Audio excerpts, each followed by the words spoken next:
नमस्कार। आज की ऑनलाइन क्लास में आपका स्वागत है। प्यारे बच्चों, आज हम कक्षा 6 सेट 2 एग्जाम साइंस का जो आज आपका हुआ था उसको हल करने वाले हैं। तो जो बच्चे चैनल को देख रहे हैं या जो बच्चे चैनल पर नए हैं वो चैनल को सब्सक्राइब कर लें ताकि इस तरीके की वीडियोज का नोटिफिकेशन आपको मिलता रहे। तो शुरू करते हैं आज के पेपर का हल। प्यारे बच्चों, आपसे पहले प्रश्न में क्या पूछा गया है, देखो, पंखे की गति कौन सी होती है। यहाँ पर वर्तुल गति भी दिया हुआ है, सरलरेखीय गति तो होती नहीं, ए बी तो फिर होगा ही नहीं। तो यहाँ पर प्यारे बच्चों इसमें वर्तुल गति भी होती है पंखे में अगर देखा जाए तो, और आवर्ती गति भी होती है, निश्चित समय के बाद दोहराई जाती है। तो यहाँ पर आपने अगर सी ऑप्शन किया है तो भी सही है, और वर्तुल गति भी अगर आपने किया है तो उसको गलत नहीं कर सकते। तो इसमें कौन सा आ जाएगा, सी। दर्पण में हम अपना चेहरा प्रकाश की किस क्रिया के कारण देख पाते हैं, तो ये होता है परावर्तन के कारण। इसके बाद में है निम्नलिखित में से कौन सा आवर्ती गति का उदाहरण है। तो यहाँ पे रेलगाड़ी की गति, चींटी की गति, झूला झूलते बच्चे की गति, यहाँ पे किस प्रकार की गति का उदाहरण है, आवर्ती गति का उदाहरण है। इसके बाद में हमारा शरीर खालिस्तान है। तो प्यारे बच्चों, हमारा शरीर क्या है, पारभासी। कैसा होता है, पारभासी। इसके बाद आगे है नेक्स्ट, 5 किलोमीटर में कितने सेंटीमीटर होते हैं। तो 1 किलोमीटर में कितने, 1000 तो मीटर हो गए, और 1 मीटर में 100 सेंटीमीटर, 1000 और 100 की गुणा करेंगे तो कितना आ जाएगा, 1 लाख। तो ऑप्शन नंबर 20 का बिल्कुल सही हो जाएगा।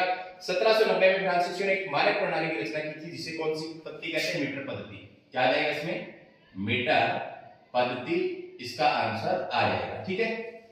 जब किसी बेलनाकार वस्तु पर प्रकाश लंबवत पड़ता है तो उसकी छाया कैसे बनेगी। प्यारे बच्चों, ये बेलन है, इसकी अगर हम छाया देखें तो आयताकार बनेगी। कैसे बनेगी, यहां पर क्या लिखेंगे, आयताकार। लंबाई का ऐसा ही मात्रक किलोमीटर नहीं होता, मीटर होता है। तो ये असत्य बात है।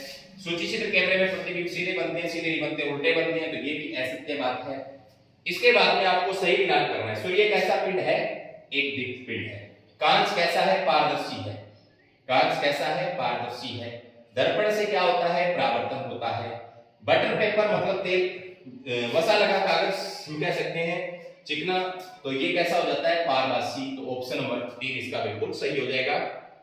आगे है, बालिशत को मानक मात्रक के रूप में क्यों प्रयोग नहीं किया जा सकता। क्योंकि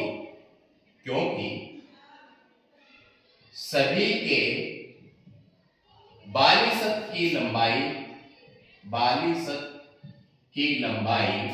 भिन्न भिन्न होती है। लंबाई भिन्न भिन्न या अलग अलग होती है। तो आप इतना सा लिख देते तो काम चल जाता है। ठीक है। क्योंकि सभी के बालिशत की लंबाई भिन्न भिन्न होती है, इसलिए हम इसका प्रयोग मानक मात्रक के रूप में नहीं कर सकते। छाया कैसे बनती है, तो इसका आंसर होगा, जब प्रकाश के पथ में कोई अपारदर्शी वस्तु आ जाए, कोई अपारदर्शी वस्तु आ जाए तो क्या बनती है, छाया। तो इसका उत्तर इतना ही सा था। इसके बाद में आगे है, किन्हीं भी 3 प्रकार की गतियों का वर्णन कीजिए। तो यहां पर मैं आपको बोल के बता देता हूं, पहली गति में यहां लिख देता हूं, सरल रेखीय गति। सरल रेखीय गति इसमें क्या आएगा, अगर कोई वस्तु एक सीधी रेखा की अवधि से गति करती है वो सरल रेखीय गति कहलाती है। तो इसमें हम क्या लिखेंगे, मार्च पास्ट करते सैनिक और सड़क पर चलते वाहन। और दूसरे हम लिखेंगे घूर्णन गति। कौन सी गति लिख सकते हैं, घूर्णन गति। अगर कोई वस्तु अपने अक्ष पर गति करती है तो वो कौन सी गति होती है, घूर्णन गति। जैसे पृथ्वी अपने अक्ष पर गति करती है, पंखा भी अपने अक्ष पर गति करता है, धुरी पर घूमता है। इसके बाद में आप लिख सकते हो आवर्ती गति। आवर्ती गति कौन सी होती है, वह गति जो एक निश्चित समय के बाद दोहराई जाती है। जैसे झूले की गति है, घड़ी की सुइयों की गति है। इसके बाद में 14वां है, प्रकाश सीधी रेखा में गति करता है। चित्र सहित वर्णन करो। प्यारे बच्चों, आपको क्या करना है, यहाँ आंख का चित्र बनाना है और सीधी पाइप लेनी है। सीधी पाइप से जलती हुई मोमबत्ती की लौ को देखना है। तो आपको ये लौ है जो वो दिखाई देती है, ठीक है, जलती हुई। फिर क्या करना है, इस पाइप को ऐसे मोड़ देना है। क्या अब हमें वो लौ दिखाई देती है, ये इसका आंसर था।